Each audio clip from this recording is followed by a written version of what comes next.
4, 3, 2, 1. Broadcasting live from the Newsmax studio in New York City. A fusion of politics, commentary, entertainment, and sports. Steve and his team bring you the latest news and opinion now. Here is Steve Malzberg. All right, folks, breaking news, as you are well aware of, and we might want to call it developing news because this story is developing and will be developing throughout the course of this show and beyond. And we have once again, Malaysia Airlines, and this time a Boeing 777 with, as I mentioned, 295 people aboard, going down in eastern Ukraine near the Russian border. Flight MH17 from Amsterdam to Kuala Lumpur, 280 passengers, 15 crew members on board, had its last known position over Ukrainian airspace. Malaysian Airlines saying they had lost contact with the jumbo jet, and the reports are that the jet went down or was hit possibly with a missile. Speculation is still out there. There's no confirmed report citing that it was a missile strike, but it was at 33,000 feet. Now, we do have various reports. The Ukraine, as you heard if you're listening to Ed Berliner and I chat, one Interior Minister spokesman said that, Internal Affairs spokesman in Ukraine said that it was down by a Russian rocket. That is unconfirmed. We do not know that. There's also reports that the manifest shows about 22 Americans on board that plane. The State Department has refused to officially comment and weigh in and say that that is absolutely accurate.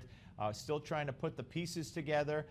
There is a video. There are videos of the plane blowing up upon hitting the ground, leading one CNN expert to comment that if it was hit by a missile at 33,000 feet, you wouldn't see one site with the smoke rising. You would have seen, lots of pieces of that plane breaking up upon impact from the missile. However, many others have weighed in and do say that it has all the earmarkings of a missile strike. Now, Ukrainians are also claiming that a cargo plane, a military cargo plane, was downed by Russia or Russian separatists on Monday. There's also a report that posted on the Russian version of Facebook, the leader of the Russian separatist movement, who is the self-proclaimed defense minister of the Donetsk People's Republic, Igor Girkin, wrote on his account, "We did warn you, do not fly in our sky." Now, this came before the MH17 was reportedly shot down. So there's all kinds of speculation out there, all kinds of guesses, and that's what it is right now. It's a guessing game. There was also another report that these Russian separatists would not let anybody near the wreckage of the plane, and that they had the black box, or black boxes, as the case may be. Now the rebels are saying, we do not have the black boxes. So this is ongoing. What struck me as strange is President Obama's comments. He spoke, he's at an event, there was great speculation he would say something, shed some light on this, and he managed maybe 30 seconds on it and just said that we have here what could turn out to be a great tragedy. Well, again, it's already a great tragedy, whether it was intentionally done or whether it was an accident of some kind. If he knows what happened, he's not telling us. There were reports earlier that the president spoke to Vladimir Putin on the phone. The purpose of that phone call was to talk about the sanctions against Russia that the president announced yesterday. And during the course of that conversation, the president and Vladimir Putin discussed the downing of the plane. So what was said, if anything, I don't know, because the president did not reference that conversation in the remarks he made. But saying we have here, and I'm paraphrasing, we have here what could turn out to be a great tragedy. I don't know what that means exactly, but it sounds like he knows more than he's saying, because obviously it's a great tragedy. I mean, almost 300 people are believed dead in whatever happened.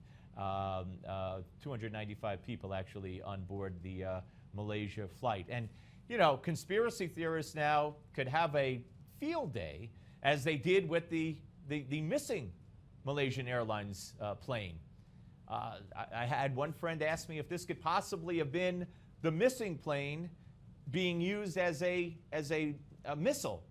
But that's obviously not the case because this was a scheduled flight and it had 295 people on board. And you might ask yourself, if you want to quote from a song from the Talking Heads, you may ask yourself, why are these planes flying in this danger zone? This is a regularly scheduled flight that takes the same course every single day. Would you get on a passenger jet that flies over the Ukrainian-Russian border at this time? I just don't understand how that's, been allowed to continue, but it has been allowed to continue. So that's where we are. That's where we are, and that's the situation as far as we know it right now. You could see there on the screen the smoke coming up from the site of the crash. And again, if a missile hit that plane at 33,000 feet, okay, would there be one? And again, we don't see in that video the plane hitting, but would there be one area from which smoke was rising to indicate that the bulk of the plane was there? Or if you strike a plane with a missile, surface-to-air missile at 33,000 feet, would that plane not have significant, not only would the impact break it up, but would it not have significant time to break up almost completely as it was coming down from that height?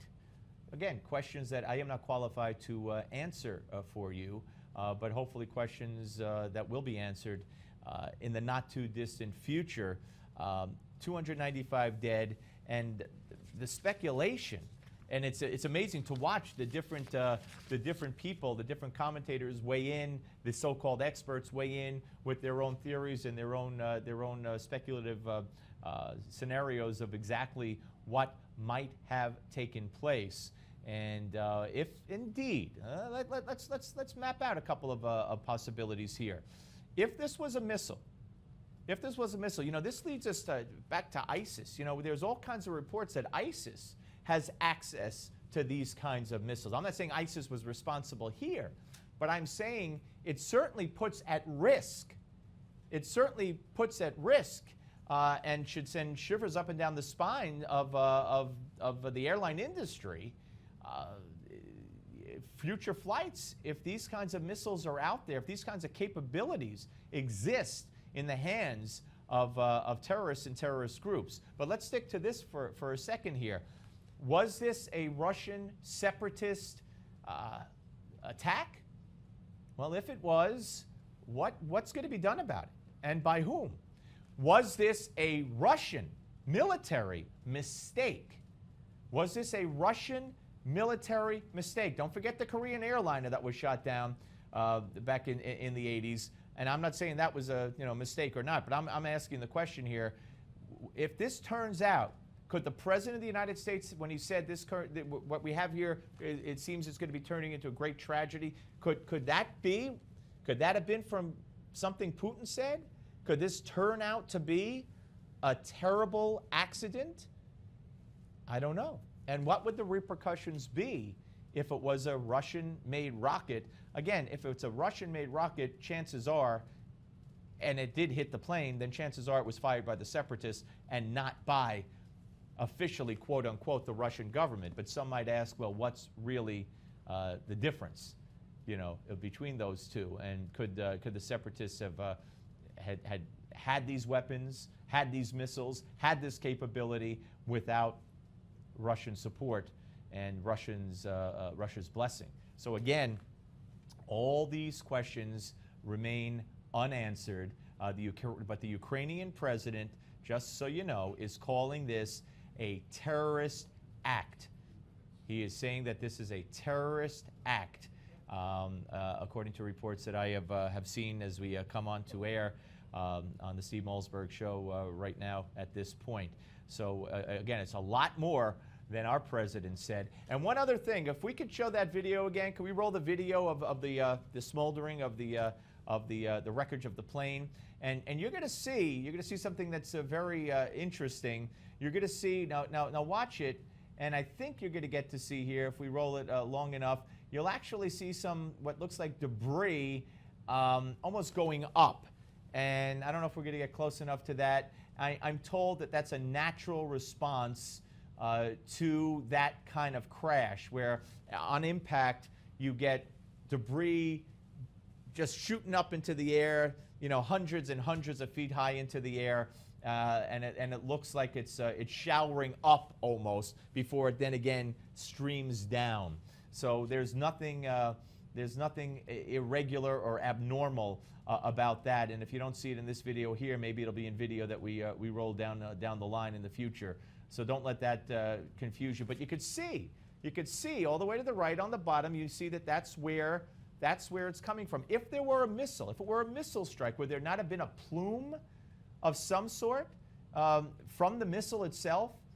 And would there not again have been several sites where the debris had been falling, as opposed to apparently this one area? And these are questions that are going to have to be answered. Now, I don't know if the National Transportation and Safety Board is going to be allowed into this area to investigate.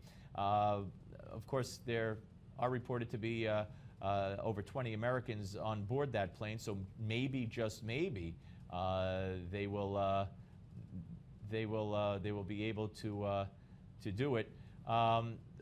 Fox News is reporting that it was a surface-to-air missile that took the plane down. We will keep you informed as we go along throughout the course of the Steve Malzberg Show. When we come back, it's going to be the Malzberg panel. You know it, you love it. So keep it tuned right here. If you want to weigh in, ladies and gentlemen, on this story or anything else, give us your theory on social media. Here's how you can do it.